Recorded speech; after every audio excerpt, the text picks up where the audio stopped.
Hello दोस्तों, स्वागत है आपका अपने यूट्यूब चैनल अवध वारियर पर। मैं ओम सिंह आपका स्वागत करता हूं। हम लोग जो है अभी पिछले जो क्लास थी हम लोगों की, पिछली क्लास में हम लोग पढ़ चुके हैं प्लेस वैल्यू और हम लोग फेस वैल्यू को पढ़ चुके हैं। तो आइए हम लोग नेक्स्ट सेशन की तरफ चलते हैं। आज के जो टॉपिक का नाम है वो हमारा क्या है, फैक्टर है।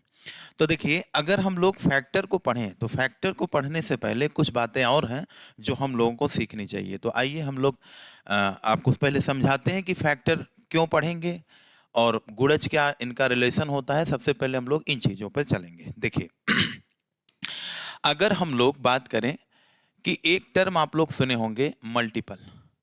अब अगर हम लोग आपसे बात करें कि मल्टीपल क्या होता है, तो मल्टीपल मीन्स क्या होता है, गुणज।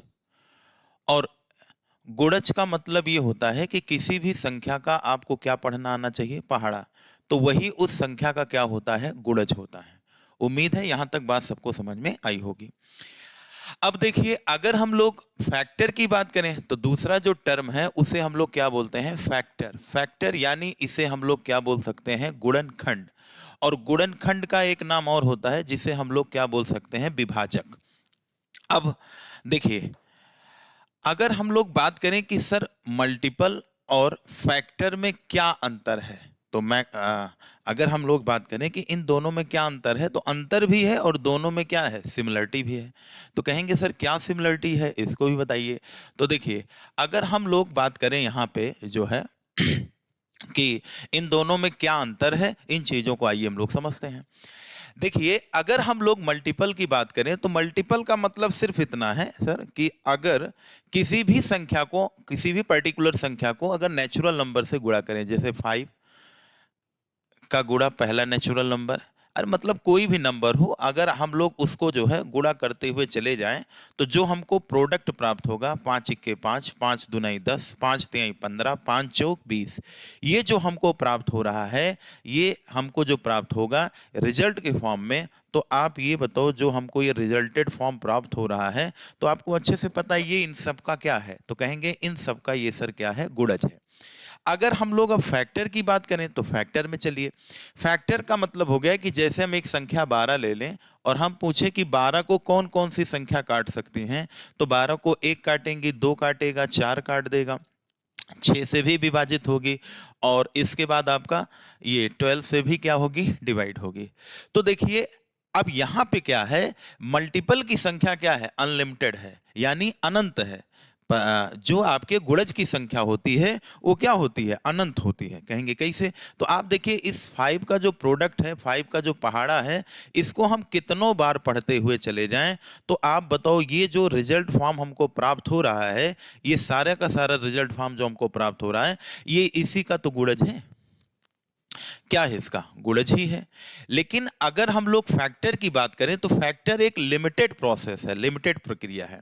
तो इसी नाते हम लोग फैक्टर चैप्टर को पढ़ते हैं और जो गुणज होता है उसको हम लोग क्या करते हैं, स्किप करते हैं। रीजन इसको समझिए, अगर मैं पूछूं कि ये बताइए सर कि इसके कुल कितने गुणज हैं, तो संख्या क्या होगी, अनंत। 5 के कितने सम मल्टीपल है, अनंत। हर चीज का उत्तर यहां क्या है, इनफाइनाइट है। लेकिन फैक्टर में ऐसा नहीं है। अगर मैं फैक्टर में पूछूं कि सर ये बताइए फैक्टर के 12 के टोटल कितने गुणनखंड हैं, तो यहां पे कुल आप कितना बताएंगे, 6। यहां देखिए कितने गुणनखंड हैं, 6। और मैं पूछूं कि इसके कितने ऑड फैक्टर हैं, तो आप बताएंगे सर इसके 2 फैक्टर हैं, एक 1 हो गया और दूसरा आपका कौन हो गया, 3। अगर मैं पूछूं कि इसके टोटल सर इवन फैक्टर कितने हैं, तो इसके इवन फैक्टर जो है टोटल कितने हो गए, 4 हो गए। ये सब कौन से फैक्टर है, ये चारों के चारों इवन फैक्टर है, यानी सम गुणनखंड है। यानी यहां पे कोई ना कोई कॉन्सेप्ट बन रहा है, यहां पे हर चीज का कॉन्सेप्ट बन रहा है, हर चीज का उत्तर अलग अलग आ रहा है, आंसर अलग अलग आ रहा है, लेकिन यहां पे हर प्रश्न का उत्तर इनफाइनाइट आ रहा है। इसी नाते हम लोग किस यूनिट को पढ़ने जा रहे हैं, फैक्टर को, इसको छोड़ दे रहे हैं। गुणज और फैक्टर में अंतर इतना है कि ये अनलिमिटेड होते हैं, ये क्या होते हैं, लिमिटेड होते हैं, ये सीमित मात्रा में होते हैं। लेकिन ये जो होता है ये क्या होता है, असीमित है। ये आप देखो इनफाइनाइट बार हम इसको बोल सकते हैं। और एक चीज और है, गुणज का मान संख्या के या तो बराबर होगा या तो संख्या से क्या होगा, बड़ा होगा। लेकिन फैक्टर का मान संख्या के मान के बराबर होगा और या तो संख्या से क्या होगा, छोटा। गुणज बड़ा होता चला जाता है और फैक्टर छोटा होता चला जाता है। यानी एक से लेकर स्वयं के बीच में जो भी चीजें आती हैं वो क्या कहलाती हैं, फैक्टर कहलाती हैं। उम्मीद है यहां तक बात समझ में आई होगी। चलिए हम लोग जो है अब आगे की तरफ बढ़ते हैं। देखिए हम लोग जब पढ़ रहे थे तो हमारे पास सामने पहला क्वेश्चन देखिए आपके सामने है। तो यहां पे पूछा है 240 के सभी गुणनखंडों की संख्या ज्ञात कीजिए। लेकिन इसको पढ़ने से पहले हम लोग जो है कुछ बेसिक बातें हैं, आइए पहले हम लोग उनको सीखते हैं। जैसे मैं ले लूं कि जैसे मैं ले लूं 24। अब मैं पूछूं कि इस 24 के कितने फैक्टर होंगे, तो 24 को काटने वाला 1 होगा, 2 होगा, 3 होगा, 4 होगा, 6 होगा, 8 होगा और आपका क्या होगा, तो कहेंगे 12 भी होगा और कौन होगा, 24 होगा। तो सर देखिए यहां से क्वेश्चन क्या क्या बन सकते हैं। तो हम कह सकते हैं, देखो क्वेश्चन तो बहुत बनेंगे लेकिन हम लोग स्टेप बाय स्टेप चीजों को पढ़ते हुए जाएंगे। ऐसा नहीं है कि एक के में हर चीज घूमते हुए चले जाएं। तो देखिए अगर यहां पे हम लोग देखें कि 24 के अगर पूछें कि कुल गुणनखंड की संख्या कितनी है, कुल कितने फैक्टर हैं, तो 24 का अगर हम देखें फैक्टर तो 3, 3 6 और 2 कितने हो गए, 8। तो आप सर ये बताइए अगर मैं पूछूं कि 12 के कुल ऑड फैक्टर कितने हैं, ऑड फैक्टर, तो 12 के जो ऑड फैक्टर हैं वो टोटल कितने हैं, तो कहेंगे 12 के टोटल ऑड फैक्टर 2 हैं। और अगर मैं पूछूं कि 12 के कुल इवन फैक्टर कितने हैं, इवन फैक्टर कितने हैं, तो इनकी संख्या टोटल कितनी है, 6 है। और अगर मैं पूछूं कि इसके कुल प्रॉपर फैक्टर कितने हैं, प्रॉपर, ये थोड़ा सा हो सकता है कि आपको लगे कि नया है। प्रॉपर फैक्टर का मतलब हो गया कि समुचित गुणनखंड। हिंदी में क्या बोलेंगे, समुचित गुणनखंड। तो देखिए अगर समुचित गुणनखंड की संख्या आपसे पूछे तो इसके लिए ध्यान रखिए क्या है। समुचित गुणनखंड में क्या होता है कि एक को योम स्वयं को क्या कर दिया जाता है, छोड़ दिया जाता है। स्वयं को क्या कर दिया जाएगा, छोड़ दिया जाएगा। और छोड़ने के बाद जो बचते हैं, छोड़ने के बाद जो बचेंगे वही आपके क्या कहलाएंगे, समुचित गुणनखंड। यानी यहां पे जब हम लोग 24 के समुचित गुणनखंड की बात करेंगे तो यहां पे आप जानते हैं कि एक के टोटल कितने गुणनखंड है, 8, 12 और कौन है, 24 है। तो समुचित गुणनखंड की परिभाषा यह है कि स्वयं के गुणनखंड को छोड़ करके, स्वयं का और एक को छोड़ करके जो शेष संख्या बचती है वही उनका क्या कहलाता है, गुणनखंड की संख्या। तो इसका मतलब हो गया कि यहाँ पे जो समुचित गुणनखंड यानी जो प्रॉपर फैक्टर होंगे वो कितने होंगे, 6 होंगे। अब बात यह है कि 24 इतनी बड़ी संख्या थी तो मैंने इसको इस तरीके से समझा दिया। लेकिन अगर यही 24 2400 हो जाए या 3600 आ जाए, 1400 आ जाए, 1200, जो बड़े बड़े एग्जामों में पूछे भी गए हैं, छोटे मोटे भी एग्जाम में पूछे गए हैं, तो उनको इस तरीके से हम कैसे समझाएंगे। तो ये था प्रैक्टिकली सेशन। लेकिन अब हम आपको लेकर के चलेंगे स्मार्ट तरीके से कि इसको हम लोग कैसे इसको कवर कर सकते हैं। तो आइए, उम्मीद है इतनी बात आप लोगों को समझ में आई होगी। तो चलिए हम लोग देखते हैं आगे की तरफ। देखो इसको हम लोग जो है एक बक्से में इसको जो है बंद कर देते हैं, जिससे ये थोड़ा सा अच्छा भी लगे, अट्रैक्टिव भी लगता है।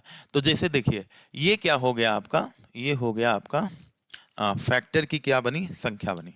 तो देखिए यहाँ पे जो फैक्टर की संख्या है, अब इसका रूप हम लोग पढ़ेंगे दूसरे तरीके से। चलिए देखिए, इतना ध्यान रखिएगा कि यहाँ पे, इतना ध्यान रखेंगे आप लोग कि यहाँ पे फैक्टर को कोई भी सभी क्वेश्चन आएगा तो हम लोग सबसे पहले उसका क्या करते हैं, प्राइम फैक्टराइजेशन करते हैं। क्या करते हैं, सबसे पहले हम लोग उसका प्राइम फैक्टराइजेशन करते हैं। अब जैसे देखिए 24 का प्राइम फैक्टराइजेशन कैसे करेंगे, तो ऐसा फैक्टर करना है कि 24 को फिर उससे ज्यादा ना तोड़ा जा सके। तो आप एलसीएम विधि का प्रयोग जानते हैं कि आप लोग क्या कर सकते हैं, 24 को 2 से भाग करेंगे 12 आएगा, 2 छके कितना हो गया 12, 2 तिहाई कितना हो गया 6 और 3 एकम 3। यानी 12 में जो है ना वो 2 की पावर कितनी है, 3 बार है, और 3 की पावर कितनी है, 1 बार है। अब मैं यहां पे आपको कुछ समझाना चाह रहा हूं, ध्यान से सुनिएगा। ये समझ में आ गया तो सब कुछ समझ में आ गया। अब मैं पूछूं कि सर ये बताइए इसके कुल फैक्टर की संख्या कितनी होगी। तो कुल फैक्टर की संख्या पूछे तो कुछ नहीं करना है, जो इनकी पावर है उनकी पावर में एक एक जोड़ देना है, यानी 3 + 1 और 1 धन 1, और इनको जब हम लोग कैलकुलेट करेंगे तो 3 1 4 होगा और इंटू 1 1 2 बराबर कितना हो गया 8। यानी 12 के कुल गुणनखंडों की संख्या हमारी कितनी आ गई 8। क्या करना है, कुल गुणनखंडों की संख्या पूछ रहा है, टोटल फैक्टर की संख्या, तो टोटल लोगों की जो पावर है उसमें एक एक जोड़ करके गुणा कर लेना है, वही हमारा क्या हो जाएगा कुल गुणनखंडों की संख्या।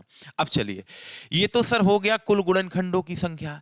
अब यहां पे हमसे हो सकता है कि पूछ ले प्रॉपर फैक्टर। प्रॉपर फैक्टर, तो देखिए जो प्रॉपर फैक्टर होता है, प्रॉपर फैक्टर का मतलब हम लोग जानते हैं कि समुचित भिन्न, और आपको अच्छे से पता है कि जो समुचित गुणनखंड होता है इसमें स्वयं के छोड़ करके, स्वयं को और एक को छोड़ करके जितने गुणनखंड होते हैं वो समुचित या क्या कहलाते हैं प्रॉपर फैक्टर कहलाते हैं। तो इसके लिए क्या करना होगा, ध्यान से समझिए।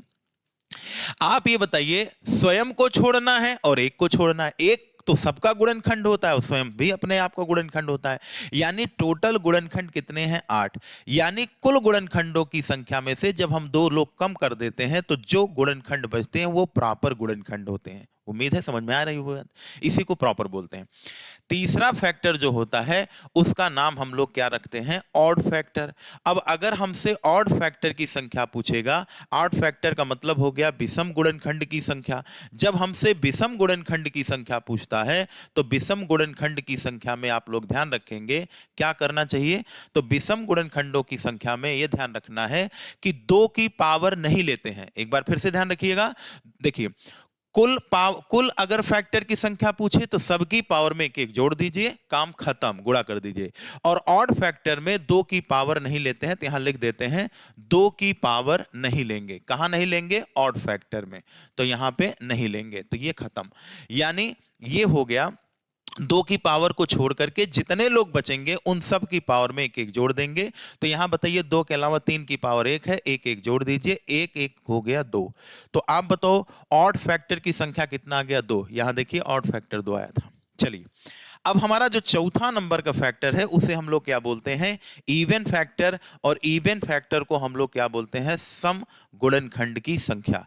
अगर हम लोग इवन फैक्टर की संख्या पूछें तो देखिए कुछ लोग के माइंड में हो सकता है कि सर टोटल 8 पता है, 2 घटा दो उत्तर 6 आ गया। लेकिन आप बताओ अगर वो परीक्षा में पूछेगा इवन फैक्टर तो क्या आप पहले कुल निकालोगे फिर ऑड निकालोगे, नहीं, इसका भी डायरेक्ट अप्रोच होता है। तो देखिए इवन फैक्टर में क्या करते हैं, 2 की पावर जितनी होती है उतना ही लिखते हैं, जितनी रहेगी सेम उतार लेंगे, उसमें कोई छेड़छाड़ नहीं करेंगे। तो 2 की पावर यहां देखिए कितना है, 3 है, तो 3 को सीधा उतार लीजिए और सबकी पावर में एक एक जोड़ दीजिए। तो 1 में 1 जुड़ा तो 3 और 1 इंटू 2 बराबर कितना हो गया 6। यानी सम फैक्टर की संख्या कितनी आ गई 6। आप देखिए इधर से आप कंपैरिजन कर सकते हैं, आपको सब कुछ मिल गया होगा। तो एक बात याद रखिएगा, अगर कुल गुणनखंडों की संख्या पूछे तो जितने लोग हैं कुल लोगों की पावर में एक एक जोड़ दीजिए। विषम फैक्टर पूछे तो 2 की पावर लेना ही नहीं है, क्योंकि 2 अपने आप में कैसी संख्या है, सम। और नंबर सिस्टम के पिछले भागों में आपको पढ़ाया गया था कि सम संख्या को विषम से दूर ही रखा जाता है, क्योंकि सम की इतनी बड़ी क्वालिटी होती है कि सम संख्या को जब हम लोग विषम में ऐड कर देते हैं तो विषम को सम बना देता है। इस नाते हम सम को दूर रखते हैं, यानी 2 की पावर यहां छोड़ देते हैं। लेकिन जब सम में पहुंचते हैं तो 2 की पावर जितनी रहती है उतना ही उतारते हैं। समझ में आई बात? और बाकी सबकी पावर में एक एक हमेशा जोड़ते हैं। देखिए 2 के अलावा जितने लोग होंगे सबकी पावर में हमेशा जुड़ेगा, सबकी पावर में हमेशा जुड़ेगा। बस 2 की पावर अगर कुल पूछेगा तो 1 जोड़िएगा, विषम पूछेगा तो 2 की पावर लेना नहीं है, इवन फैक्टर की संख्या पूछे 2 की पावर जितना है उतने उतारना है। उम्मीद है यहां तक बात समझ में आई होगी। तो 2 की पावर में 1 कब जोड़ना है, जब कुल फैक्टर की संख्या पूछे। 2 की पावर कब नहीं लेना है, जब ऑड फैक्टर यानी विषम गुणनखंडों की संख्या पूछे। और 2 की पावर जितनी है उतना कब लेना है, जब आपसे सम फैक्टर की संख्या पूछे यानी इवन फैक्टर पूछे।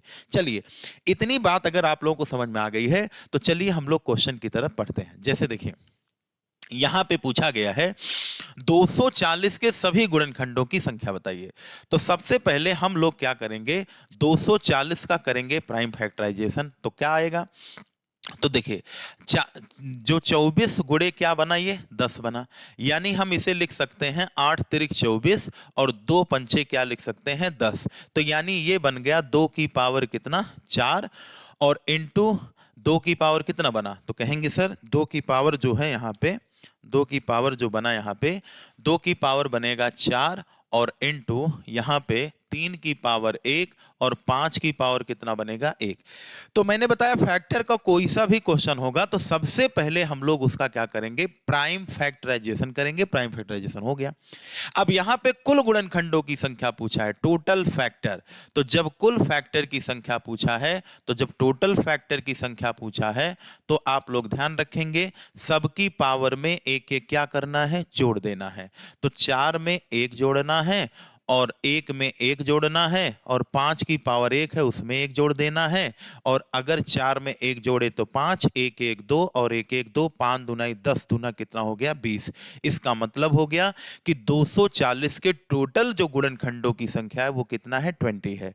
उम्मीद है समझ में आया होगा। चलिए अगले क्वेश्चन की तरफ हम लोग बढ़ते हैं।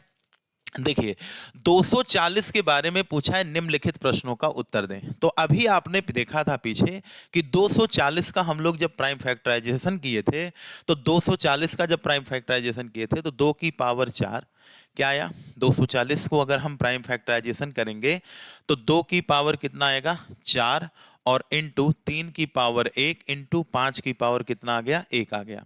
कितना आया था अभी, 2 की पावर कितना आया था 4, 3 की पावर 1 और 5 की पावर कितना हो गया 1 हो गया। अब देखिए कुल गुणनखंड की संख्या जब पूछेगा तो मैंने अभी यही पढ़ाया, तो चलिए हम पिछले ही स्लाइड पे इसको देख लेते हैं। देखिए कुल गुणनखंड की संख्या पूछा तो आपने इस प्रश्न का उत्तर ये दे डाला। अब देखिए आगे, अगर मैं आपसे यहीं पे पूछता कि ये बताइए सर इसके ऑड फैक्टर कितने होंगे। ऑड फैक्टर का मतलब विषम गुणनखंड, विषम गुणनखंड। तो जब विषम गुणनखंड की संख्या आपसे पूछेगा तो आप लोगों को अभी मैंने बताया कि 2 की पावर से कोई लेना देना नहीं होगा। तो 2 की पावर की जितना है उतना उतार लीजिए। तो 2 की पावर कितनी है 4 इंटू सबकी पावर में 1 1 जोड़ दीजिए। तो 1 में 1 जोड़िए और 1 में 1 जोड़ दीजिए। तो आप लोग ये बताइए, ये हो गया 4 इंटू 1 1 कितना हो गया 2 और 1 1 कितना हो गया 2। तो यानी ये हो गया 4 दूनी 8 दूनाई कितना हो गया 16। यानी इसके कुल विषम गुणनखंडों की संख्या कितनी आ जाएगी 16।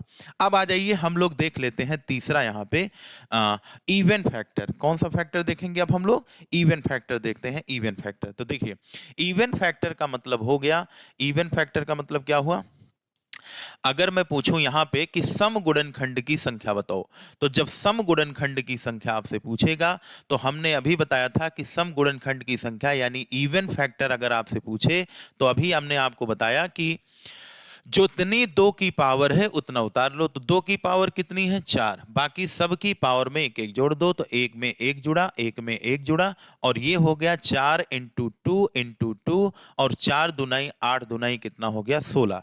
यानी 240 के टोटल फैक्टर 20 होंगे और ऑड फैक्टर 16 होंगे और सम फैक्टर आपके कितने होंगे, तो कहेंगे 16। ये देखिए थोड़ा सा यहाँ पे मिस्टेक हुई है, हमने जो है ऑड फैक्टर की जगह पे थोड़ा सा गलती कर दी है, तो कोई दिक्कत नहीं है। आइए एक बार फिर से देख लेते हैं। ऑड फैक्टर में मैंने बताया था कि 2 की पावर से कोई लेना देना नहीं होगा। तो 3 की पावर 1 है 1 जोड़िए और 5 की पावर 1 है 1 जोड़िए और ये हो गया 2 इंटू 2 बराबर कितना हो गया 4। अब देखिए 4 ये हो गया 16 ये हो गया 16, 4 टोटल कितने हो गए 20। यानी हमारा उत्तर सही है। तो यहां पे तीनों प्रश्नों का उत्तर हम लोग एक साथ देख चुके हैं। तो चलिए अगली स्लाइड पे यही चर्चा हम लोग पीछे करे हैं। चलिए अगले क्वेश्चन की तरफ बढ़ते हैं। आप देखिए यहां पे, अब यहां पे 240 के बारे में 3 प्रश्न फिर आ गया। अब देखिए 240 के बारे में हम लोग जो है 240 के बारे में देखिए हम लोग पीछे क्या पढ़े, हम लोग पढ़े हैं कुल गुणनखंडों की संख्या, ऑड फैक्टर, सम गुणनखंड। लेकिन आगे के क्वेश्चन की तरफ अगर हम लोग बढ़े तो यहां पे देखिए क्या पूछा है, समुचित गुणनखंड, अभाज्य गुणनखंड, भिन्नात्मक अभाज्य गुणनखंड। तो आइए हम लोग जो है इसके बारे में भी देख लेते हैं। तो ये बताइए, अब आप लोग यहां पे अगर हम आपसे पूछें कि ये बताइए हम लोग 240 को लिख क्या सकते हैं, तो 240 को अभी आपने देखा 2 की पावर क्या लिखे थे 4, 3 की पावर 1 और 5 की पावर क्या लिखे थे 1 लिखे थे। अब हमसे यहां पे क्या पूछा है, प्रॉपर फैक्टर बताइए। प्रॉपर क्या पूछा है, प्रॉपर, प्रॉपर यहां पे पूछ लिया फैक्टर। तो जब प्रॉपर फैक्टर की संख्या पूछता है तो आप सभी बच्चे जानते हैं इसी को हम लोग क्या बोलते हैं, समुचित गुणनखंड बोलते हैं। तो जब समुचित गुणनखंड पूछता है तो आपको क्या बताया था हमने कि आप लोग पहले निकालो कुल गुणनखंड की संख्या, कुल फैक्टर की संख्या, और उसमें से 2 घटा दो। समुचित का मतलब होता है कि कुल गुणनखंडों की संख्या में से एक को और स्वयं को हटा दो, जो बचे वही समुचित गुणनखंड होता है। तो आप देखिए पिछले वाली स्लाइड में अगर हम लोग चलें तो यहां पे बताइए कुल गुणनखंडों की संख्या कितना आया था, 20 आया था। अगर हम इसमें से क्या करें, इसमें से अगर हम लोग 20 में से 2 घटा देंगे तो ये हमारा कितना आ गया, 18। यही हमारे प्रश्न का क्या हो गया, उत्तर। इस चीज का सोल्यूशन पीछे आएगा, इसको पूरा देखेंगे तो समझ पाएंगे। अभी कोई डायरेक्ट यहाँ पे देखेगा 20 से 2 घटा दिया कैसे क्या, तो नहीं समझ में आएगा। पीछे पूरा ध्यान से देखते हुए चले आइए। या आइए हम लोग इसी पीपीटी पे जहां से हम लोग खत्म किए थे यहां से शुरू करते हैं। 3 प्रश्न यहाँ पे हो चुके थे। चौथा प्रश्न आपको हमने बताया कि जो प्रॉपर फैक्टर होगा, जो समुचित भिन्न होगा, समुचित जो फैक्टर होगा, तो समुचित फैक्टर में हमने क्या बताया कि कुल गुणनखंड की संख्या में कुल फैक्टर की जो संख्या होती है उसमें से 2 घटा दीजिए। कुल यहाँ पे 20 है, 2 घटा दो, उत्तर कितना आ गया, 18। तो ये हो गया समुचित गुणनखंडों की संख्या। 5वां क्वेश्चन आपसे वहां पे पूछा गया है कि अभाज्य गुणनखंडों की संख्या बताइए। तो अभाज्य गुणनखंड की संख्या पे ध्यान रखिएगा। अभाज्य गुणनखंड की संख्या पे, जो अभाज्य गुणनखंड की संख्या होती है इसी को हम लोग क्या बोलते हैं, प्राइम फैक्टर बोलते हैं। क्या बोलते हैं, प्राइम फैक्टर बोलते हैं। और प्राइम फैक्टर में यह चीज ध्यान रखिएगा कि देखो 240 को अभी आपने देखा कि हमने इसको तोड़ा तो 2 की पावर 4, 3 की पावर 1, 5 की पावर कितना हो गया, 1। अब अभाज्य गुणनखंड की संख्या में ध्यान रखेंगे, जितने यहां पे पावर है इन्हीं को आपस में जोड़ देना है। यहां पे कैसा गुणनखंड पूछा है, प्राइम फैक्टर। तो आप ये बताइए, अभी जब 240 को आप देखिए तो 2 कितनी बार मिला है, 4 बार। प्राइम फैक्टर यही तो नीचे वाले ही तो हैं, इसी को प्राइम फैक्टर बोलते हैं। तो 2 कई बार आया है, 4, 3 कई बार आया 1, 5 कई बार आया 1। तो आप बताइए इन्हीं की पावर को ही तो आपस में जोड़ना है। 2 4 बार आया, 3 1 बार आया और 5 1 बार आया है, तो इन सब को जोड़ देंगे तो 4 2 कितना हो गया, 6। यानी पावर को ही आपस में जब ऐड कर लेते हैं तो हमको कौन से गुणनखंड प्राप्त होते हैं, अभाज्य गुणनखंड। और ध्यान रखिएगा, अगर आपसे ये पूछ ले कि यहां पे बताइए सर भिन्नात्मक अभाज्य गुणनखंड कितने हैं, भिन्नात्मक अभाज्य गुणनखंड, यानी भिन्नात्मक अभाज्य गुणनखंड का मतलब क्या समझ में आया, सर भिन्नात्मक अभाज्य गुणनखंड का मतलब हो गया कि अलग अलग कितने अभाज्य गुणनखंड हैं। तो यहां देखिए अभाज्य गुणनखंड 2 है, 3 है, 5 है, लेकिन 2 4 बार था, 3 1 बार था, 5 1 बार था, तो हमने कहा 4 2 कितने हो गए, 6। लेकिन अगर भिन्नात्मक यानी डिफरेंस, अगर डिफरेंट डिफरेंट प्राइम नंबर पूछ रहा है, डिफरेंट डिफरेंट प्राइम फैक्टर पूछ रहा है, तो उसका उत्तर क्या होगा, डिफरेंट डिफरेंट होगा। यानी यहां पे देखिए 2 है, 3 है और 5, 3 ही तो वैरायटी के लोग हैं, तो यहां पे नंबर ऑफ वैरायटी चलता है, तो यहां पे कितने हो जाएंगे, 3 हो जाएंगे। और यहां पे कितने हो जाएंगे, 6। यहां पे पूछा है भिन्नात्मक और यहां पे पूछा है कुल अभाज्य। तो कुल अभाज्य का मतलब 2 अगर 10 बार आया तो अभाज्य हो गया कितनी बार, कुल अभाज्य कितना हो जाएगा, 10। लेकिन अब पता ये चला भिन्नात्मक पूछ लिया, तो भिन्नात्मक में क्या होगा कि 2 चाहे 50 बार आए लेकिन काउंटिंग उसकी 1 बार होगी। लेकिन अगर 2 की पावर कहीं 50 है, भिन्नात्मक पूछेगा तो 1 बार बताएंगे, चाहे 50 हो, 100 हो, 1 करोड़ हो। लेकिन अगर 2 की पावर 50 हो और कुल अभाज्य गुणनखंड यानी कुल प्राइम फैक्टर पूछा जाए तो 50 ही होगा। 2 कितना बार आ रहा है इस पे वैल्यू करता है, लेकिन इस पे कोई वैल्यूएशन नहीं होती है। तो चलिए, उम्मीद है यहां तक बात समझ में आ गई होगी। आइए आगे की तरफ अब हम लोग बढ़ते हैं। देखिए हम लोग प्रॉपर फैक्टर, प्राइम फैक्टर, भिन्नात्मक, एक बार देख लीजिए इन दोनों में अंतर हम थोड़ा सा और बता दे रहे हैं। जैसे 240 को जब आप लोग तोड़े होंगे तो यहाँ पे 120 आया, फिर 2 से तोड़े 60 आया, फिर 2 से तोड़े 30 आया, फिर 2 से तोड़े 15 आया, फिर 3 से तोड़े 5 आया, फिर 5 से तोड़े 1 आया। तो आप ये बताइए अभाज्य गुणनखंडों की संख्या कितनी आ गई, तो गिन डालिए, 1 2 3 4 5 6 आ गया। लेकिन भिन्नात्मक गुणनखंड पूछे तो बताओ 2 कै बार है? 4 बार है, लेकिन गिनेंगे एक बार, 3 और 5, क्योंकि यहाँ क्या पूछा है? Difference prime number. तो डिफरेंस प्राइम नंबर कितने हैं? 3। ये दिमाग मत लगाइएगा कि कुल का आधा कर देंगे, ऐसा कुछ नहीं है कि इत्तेफाक है। चलिए आगे बढ़ते हम लोग। देखिए यहां पे क्वेश्चन पूछा है कि 800 के कुल गुणनखंडों की संख्या बताइए। तो सबसे पहले हम लोग 800 को क्या करेंगे? तोड़ देंगे। तो तोड़ेंगे तो कैसे तोड़ेंगे? देखिए थोड़ा सा हमारी कैलकुलेशन हल्का सा क्या है, तेज है, तो आप लोग जो है इसको अपने तरीके से कर लीजिएगा। 5 की पावर कितना हो गया? 2। क्या इसे तोड़ा हमने? 8 गुणे 10 गुणे 10, और 8 होता है 2 की पावर 3, और 10 होता है 2 पंचे 10 और 2 पंचे 10। तो 2 की पावर कितनी बार हो गई? 5 बार। तो वही चीज यहाँ पे हो गया। चलिए हम लोग आगे बढ़ते हैं। अब यहां पे पूछा है टोटल फैक्टर की संख्या बताओ। तो हमने क्या बताया था? कुल लोगों की पावर में एक एक क्या करेंगे? जोड़ देंगे। तो हमारे प्रश्न का यही उत्तर हो जाएगा, यानी 6 × 3 बराबर 6 तियां कितना हो गया? 18। यही राइट जवाब हो जाएगा। तो यहां पे 800 के कुल गुणनखंडों की संख्या हमारी कितनी है? तो 800 के कुल गुणनखंडों की संख्या कितनी है? 18 है। ऑप्शन गलत है। आगे बढ़िए। देखिए अगले प्रश्न की तरफ हम लोग बढ़ें तो इसमें कहा गया है 44 के कुल विषम गुणनखंडों की संख्या ज्ञात कीजिए। तो सबसे पहले हम लोग क्या करेंगे? 44 का प्राइम फैक्टराइजेशन करेंगे। तो 2 की पावर 2 बनेगा और 11 की पावर 1 बनेगा। जब आपसे ऑड फैक्टर पूछा है तो ऑड फैक्टर में हमने क्या बताया था? जब ऑड फैक्टर यानी विषम गुणनखंड की संख्या पूछता है तो मैंने आप लोगों को यही पढ़ाया। क्या पढ़ाया? ये पढ़ाया कि जो इनकी 2 की पावर है उससे कोई लेना देना नहीं होगा, और जो लोग बचेंगे उनकी पावर में एक एक जोड़ देंगे। तो एक में एक जोड़ेंगे तो उत्तर कितना आ जाएगा? 2। यानी यहां पे जो 44 के कुल विषम गुणनखंड होंगे वो कितने होंगे? तो आपके कितने हो जाएंगे? 2। हो सकता है कि यहां पे 544 का पूछा हो। आइए एक बार और देख लेते हैं। देखिए अगर 544 को हम लोग देखें तो इसको अगर हम प्राइम फैक्टराइजेशन करेंगे, 2 दूना 4, 2 सत्ते 14, 2 दूना 4, फिर 2 से काटेंगे ये, 2 तिहाई 6, 2 छंग 12, फिर आपका होगा 2 छक्के 12, 2 अट्ठे 16, फिर 2 से काटेंगे 2 तिहाई 6, 2 चौक 8, फिर 2 17 हम 34, और 17 एकम कितना हो जाएगा? 17। यानी जब 544 को हम लोग तोड़ेंगे तो ये बनेगा 2 की पावर कितना? तो ये बन जाएगा 2 की पावर 5 इंटू 17 की पावर 1।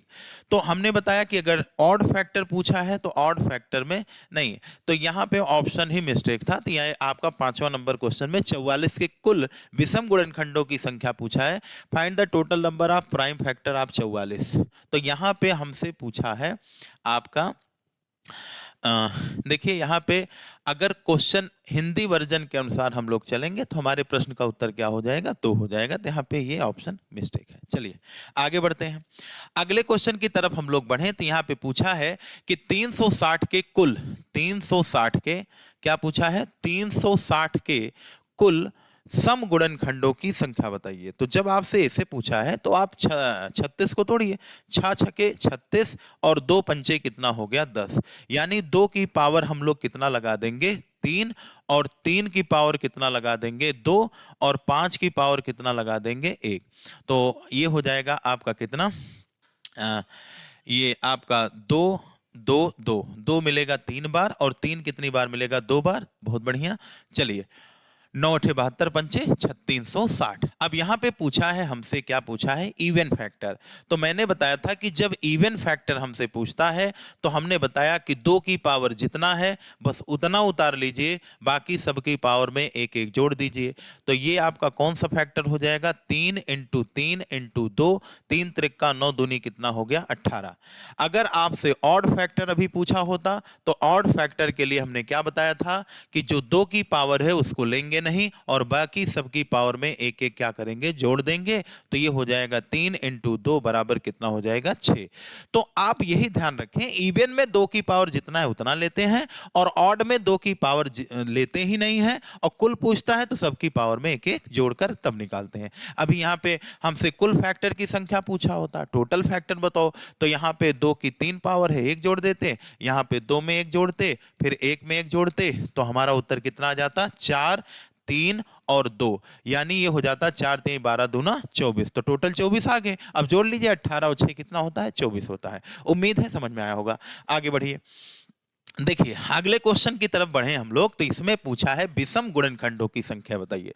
क्या पूछा है? विषम गुणनखंडों की संख्या पूछा है। तो देखिए यहाँ पे 2 की पावर कितना है? 3 है, और 5 की पावर 7 है, और 21 की पावर कितना है? 4 है, और 10 की पावर कितना है? 8 है। तो आप देखो, सबसे पहले इसका ध्यान दीजिए, प्राइम फैक्टराइजेशन इसका करना है। अगर प्राइम फैक्टराइजेशन नहीं करोगे तो आपको उत्तर सही आएगा नहीं। तो क्या करेंगे? देखिए 2 की पावर 3 ठीक है, 5 की पावर भी ठीक है, इसको 2 3 5 7 11 13 17 में ही तो तोड़ना है। अब लिखिए 21 क्या है? 3 सत्ते 21 होता है, और पूरे की पावर 4 है। 10 क्या होता है? 2 पंचे 10, पावर कितना हो गया? 8। तो बताओ इसे 2 की कितनी पावर लिखेंगे? तो 2 की पावर 3 बार यहां है, और 2 की पावर 8 बार यहां भी होगा, 8 बार यहां भी होगा। तो आप लोग ये बताइए 8 3 कितना हो गया? 11। और 5 की पावर 7 बार यहां है, 8 बार यहां है, तो 8 7 कितना हो गया? 15। और अगर हम लोग 3 की पावर देखें तो 3 की होल पावर 4 है, और 7 की होल पावर कितनी है? 4 है। तो यहां पे देखिए ऑड फैक्टर पूछा है। जब हमसे ऑड फैक्टर पूछा है, हाँ यहां पे हमसे क्या पूछा है? Odd factor. और जब ऑड फैक्टर यानी विषम गुणनखंडों की संख्या पूछा है, तो मैंने बताया 2 की पावर से कोई मतलब नहीं होगा, और बाकी जो लोग होंगे उन सब की पावर में एक एक जोड़ देंगे। तो 15 में एक जोड़ देंगे, और 4 में एक जोड़ देंगे, फिर 4 में एक जोड़ देंगे। तो इस तरीके से 15 1 16, 4 1 5, 4 1 5, तो 16 पंचे 80 इंटू 5, 5 अट्ठे कितना हो गया? 40। तो इसका जो उत्तर होगा वो कितना होगा? 400। ये हमारे प्रश्न का क्या होगा? राइट जवाब होगा। और अभी इवन फैक्टर पूछ ले तो 2 की पावर जितना है इसी में अभी गुणा कर देते थे, क्या हो जाता? इवन फैक्टर हो जाता। उम्मीद है समझ में आ रहा होगा। चलिए आगे बढ़ते हैं हम लोग।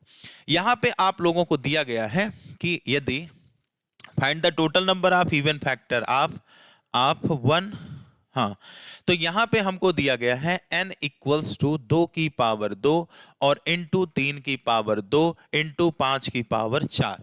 तो हमसे क्या पूछा गया है? Even factor. क्या पूछा गया? इवन फैक्टर, यानी सम गुणनखंड की क्या पूछा है? तो पूछा है हमसे सम गुणनखंड की संख्या। तो जब सम गुणनखंड की संख्या आपसे पूछे तो इसके लिए क्या करना चाहिए? तो हमने बताया था 2 की जितनी पावर है उतना उतार लो, बाकी सबकी पावर में एक एक जोड़ दो। तो इंटू 4 धन 1, और ये हो जाएगा 2, और 2 1 3, 4 1 5, 5 3 15, दूना कितना हो जाएगा? 30। यानी यहाँ पे जो ये संख्या हमको दी गई है, इसके जो टोटल इवन फैक्टर होंगे यानी सम गुणनखंड जो होंगे उनकी संख्या कितनी हो जाएगी? 30। ए फॉर एप्पल हमारा आंसर होगा। चलिए अगले क्वेश्चन की तरफ हम लोग बढ़ते हैं। शानदार क्वेश्चन है, आइए देखते हैं। यहां पे आप लोगों को दिया गया है 4 की पावर 11 प्लस 4 की पावर 12 और प्लस 4 की पावर 13 और प्लस 4 की पावर कितना है? 14। तो हम लोग क्या करेंगे? 4 की पावर 11 कॉमन कर लेंगे तो 1 बनेगा, 4 की पावर 1, 4 की पावर 2, 4 की पावर कितना होगा? 3 होगा। ये हो गया 4 की पावर 11। ये हो जाएगा 1 प्लस 4 और प्लस 16, और प्लस कितना हो जाएगा? 4 चौक 16, चौको कितना हो जाएगा? 64 हो जाएगा। अब देखिए इस नंबर को हम लोग और अच्छे से आगे लिख दें। 4 की पावर 11, और ये हो जाएगा कितना? 64 6 70 10 80, 4 84, 1 कितना हो गया? 85। अब देखिए ये जो नंबर है ना, इस नंबर को हम लोगों को ऐसा तोड़ना है कि उससे ज्यादा न टूटे। तो आप देखिए जो 4 की पावर 11 है, 4 की पावर जो 11 है, इसे हम लोग क्या लिख सकते हैं? इसे लिख सकते हैं 2 की पावर 2 की पावर 11, और 85 को लिख सकते हैं 17 5 85, यानी 17 की पावर 1 और 5 की पावर 1। तो ये बन जाएगा 2 की पावर कितना? 11 दूना 22, और इसके बाद इनटू 5 की पावर कितना हो जाएगा? 1, और 7 की पावर यानी 17 की पावर क्या हो जाएगा? 1। तो ये हमारा क्या बन गया? नंबर बन गया। अब करना क्या है कि यहां पे पूछा है सम गुणनखंडों की संख्या। तो जब सम गुणनखंडों की संख्या पूछता है तो 2 की पावर जितना है उतना उतारिए, और बाकी सबकी पावर में एक एक जोड़ते हुए चले जाइए। तो जब सबकी पावर में एक एक जोड़ देंगे तो ये हो जाएगा 22 इंटू एक एक 2, आपका हो गया 22 दूना 44 दूना कितना हो गया 88। यानी इस प्रश्न का जो राइट जवाब होगा ए फॉर एप्पल हमारा क्या हो जाएगा, राइट जवाब हो जाएगा। उम्मीद है यहां तक बात समझ में आपको आ रही होगी। चलिए आगे के क्वेश्चन की तरफ अगर हम लोग बढ़ें तो अब धीरे धीरे हमारी ऑफलाइन की भी क्लास जो है टाइम हो रहा है, तो बस हम लोग जो है 10 नंबर क्वेश्चन तक चलेंगे। इसके बाद जो है कल हम लोग आ जाएंगे कल से हम लोग जो है इधर की तरफ अभाज्य गुणनखंडों से रिलेटेड क्वेश्चन करेंगे। देखिए कल अच्छे अच्छे क्वेश्चन है, आरआरबी एनटीपीसी वगैरह में पूछे जाने वाले सारे प्रश्न आपके सामने मैंने कलेक्ट करके रखा। आइए देखिए संख्या 323 में पूछा गया है कि इनके जो है क्या होंगे, तो कोई अभाज्य संख्या गुणनखंड नहीं है, 4 अभाज्य संख्याएं हैं, 2 अभाज्य संख्याएं हैं, 3 अभाज्य संख्याएं, इस तरीके से आपको दिया गया है। तो देखिए ये यूपी पुलिस 18/2/2024 के एग्जाम का प्रश्न भी है। तो आइए हम लोग देखते हैं। जैसे देखिए 323 जो है, अब इसको आपको चेक करना पड़ेगा कि संख्या कटेगी किससे। तो आप लोगों को याद होगा मैंने बताया था कि प्राइम नंबर कैसे चेक किया जाता है, तो आप सभी को याद होगा मैंने कहा था 323 के ऊपर परफेक्ट स्क्वायर संख्या देखिए। तो आप जानते हैं कि 18 का स्क्वायर क्या होता है 324। तो मैंने आप लोगों को याद होगा कि 18 का स्क्वायर क्या होता है 324। फिर मैंने कहा था कि अगर 324 प्राइम नंबर होगा तो ठीक है, कोई दिक्कत नहीं है। प्राइम नंबर के फैक्टर कितने होते हैं, 2 होते हैं, लेकिन अभाज्य फैक्टर एक ही होता है। ठीक है स्वयं। अब हमने आपको बताया था कि जब अभाज्य गुणनखंडों की जब अभाज्य संख्या हम लोग चेक करते हैं कि अभाज्य है कि नहीं है, और नहीं होगा तो किसी न किसी से कटेगा। तो मैंने बताया था कि जो संख्या परफेक्ट स्क्वायर हो उस इससे ऊपर परफेक्ट स्क्वायर संख्या, तो जस्ट पर बाद इसके क्या है 324 है। तो हमने बताया था अब जो ये बचा 18, अब 2 से लेकर 18 तक जितने प्राइम नंबर हैं उन सब से आपको क्या करना होगा, चेक करना होगा। तो 2 3 5 7 11 और क्या 13, 13 के बाद क्या आ गया 17। 2 से कटेगा नहीं, 3 से नहीं कटेगा, 5 से नहीं कटेगा, 7 से 7 चौक 28 4 32 नहीं कटेगा, 11 3 3 6 नहीं कटेगा, 13 से 13 दूना 26 6 63 नहीं कटेगा, और 17 एक कम 17, देखिए 17 एक कम 17 और घटाएंगे तो ये हो जाएगा 5 और ये हो जाएगा आपका कितना 2 से 1 जाएगा, और 17 के पहाड़े में आता है 17 नवैया कितना होता है 153। यानी ये हमको क्या हो गया 17 से संख्या कट गई। अगर ये संख्या 17 से कट गई तो इसका मतलब हो गया कि 323 जो है किसी ना किसी से और कटी होगी। तो 17 से कटेगा और इनटू किससे कटेगा 19। तो यहां से पूछा गया है कि संख्या 323 में कोई अभाज्य गुणनखंड नहीं है, बिल्कुल गलत है। 4 अभाज्य गुणनखंड है, बिल्कुल गलत है। 2 अभाज्य गुणनखंड है, बिल्कुल यही सही है, क्योंकि 17 की पावर 1 19 की पावर 1। और प्राइम फैक्टर को अगर हम लोग अभाज्य गुणनखंडों की संख्या निकालते हैं तो पावर को आपस में जोड़ देते हैं। तो इस तरीके से हमारे प्रश्न का राइट जवाब ये हो जाएगा, डी ऑप्शन आपका क्या हो जाएगा, सही हो जाएगा। इस प्रोसेस को तभी समझ पाएंगे जब नंबर ऑफ क्लासिफिकेशन में जहां पे मैंने पढ़ाया है अभाज्य संख्याओं की पहचान करना, वीडियो नंबर शायद ये 2 या 3 में आपको देखने को मिल जाएगा ये प्रोसेस क्या है। वहां से आप अगर समझते हुए आएंगे तो आपको कोई दिक्कत नहीं होगी। ठीक है बच्चों, आज के लिए इतना ही। बहुत बहुत धन्यवाद। Thank you.